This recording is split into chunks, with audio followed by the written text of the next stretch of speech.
तो चलिए अब कुछ और खबरों की बात करते हैं। यूपी एटीएस ने पाकिस्तान में रची गई उसी साजिश को नाकाम कर दिया जिसे 5 अगस्त के मौके पर अंजाम दिया जाना था। एक ऐसी तारीख जिसे जम्मू कश्मीर में धारा 370 के खात्मे और अयोध्या में राम मंदिर के शिलान्यास के लिए जाना जाता है। एटीएस ने साजिश को अंजाम देने में जुटे लश्कर के एक मोहरे को अमरोहा से और दूसरे को 1490 किलोमीटर दूर ठाणे के बदलापुर से शिकंजे में लिया। क्या है पूरा मामला, देखिए इस रिपोर्ट।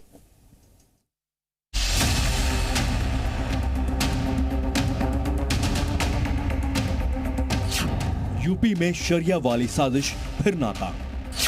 फेल हुआ लश्कर का प्लान रिवाइविंग इस्लाम। अजमल अली निवासी अमरोहा और डॉक्टर उसामा माज शेख निवासी बदलापुर महाराष्ट्र, यही वो दो चेहरे हैं जिन्हें अपना मोहरा बनाकर पाकिस्तान में बैठा लश्कर चीफ हाफिज सईद भारत में इस्लामिक राष्ट्र और शरिया की स्थापना वाली साजिश को अंजाम देने की फिराक में था।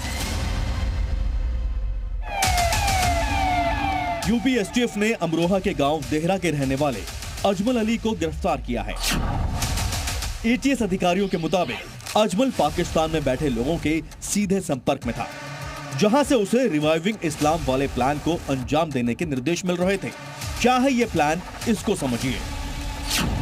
अजमल ने एक सोशल मीडिया ग्रुप बना रखा था जिसमें 400 पाकिस्तानी जुड़े हुए थे। इस ग्रुप का एडमिन भी पाकिस्तानी ही था, जो वहीं से अजमल को संदेश भेज रहा था।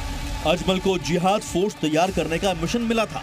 इस फोर्स के जरिए भारत में हिंदुओं के खिलाफ नफरत फैलाने और शरिया की स्थापना का प्लान था। सूत्रों की माने तो ये सारा प्लान लश्कर चीफ हाफिज सईद का है, जो अपने साथी और संगठन के डिप्टी चीफ सैफुल्लाह की हत्या से भड़का हुआ है और हत्या का बदला लेना चाहता है। देश विरोधी गतिविधियों के लिए बनाए गए रिवाइविंग इस्लाम ग्रुप से जुड़े हुए 2 मेंबर्स को यूपी एटीएस ने गिरफ्तार किया है, जिनमें से एक अमरोहा का रहने वाला है। ये ग्रुप पाकिस्तान के 3 नंबर के ग्रुप एडमिन से ऑपरेट होता था। ऐसे में अब जांच एजेंसियां इस पूरे मामले को लेकर हर एक एंगल पर जांच कर रही हैं। जांच एजेंसियों को इस ग्रुप पर एक मैसेज भी डिकोड हुआ है, जिसमें इस बात का जिक्र किया गया था कि आतंकी सैफुल्लाह की मौत का बदला लेना है। जी मीडिया अजमल के गांव देहरा पहुंचा और वहां के लोगों से उसके बारे में जानने की कोशिश की। अजमल के परिवार को आशंका है कि उसका ब्रेन वॉश कर उसे देश विरोधी गतिविधियों का हिस्सा बनाया गया है। अजमल को किसी ने ब्रेन वॉश करके उस ग्रुप में शामिल कर? हाँ, ये हो सकता है। ये हो सकता है ब्रेन वॉश करके। भाई मोबाइल सुनते सब बच्चे सुनते हैं, तो उसके भी हाथ में मोबाइल था। लेकिन हमें तो ऐसी गतिविधि की किसी का पता ही नहीं। और उस लड़के से भी अब पता चल रहा है। अजमल के गांव देहरा में रहने वालों को भी यकीन नहीं हो रहा है कि अजमल देश विरोधी गतिविधियों में शामिल हो सकता है।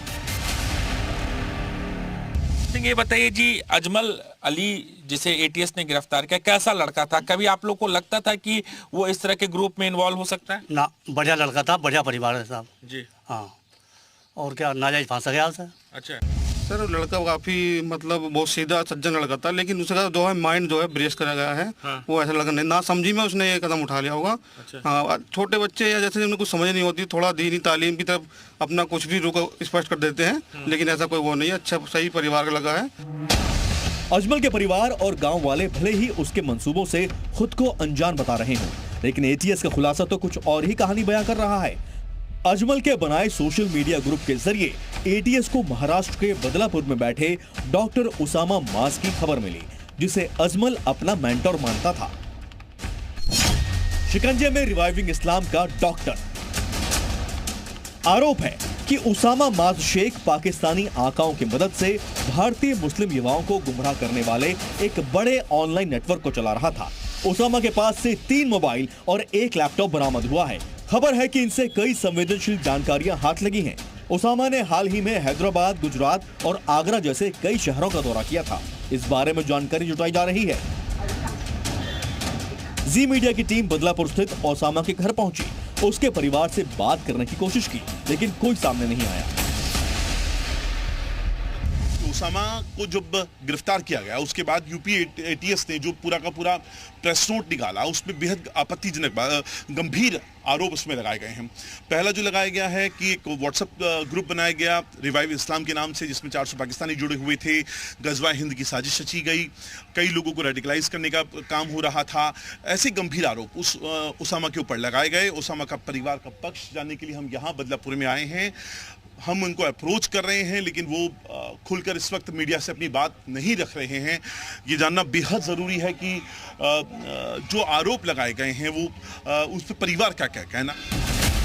एटीएस की शुरुआती जांच के मुताबिक अजमल और डॉक्टर उसामा का मकसद देश में सांप्रदायिक नफरत भड़काना और जिहाद के जरिए शरिया कानून का प्रचार प्रसार करके गजवाए हिंद स्थापित करने के लिए एक हिंसक आंदोलन की जमीन तैयार करना था।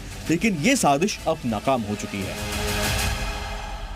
जो लोग जाति के नाम पर बांट करके सामाजिक ताने बाने को छिन्न भिन्न कर रहे हैं, ये सब समाज के दुश्मन हैं।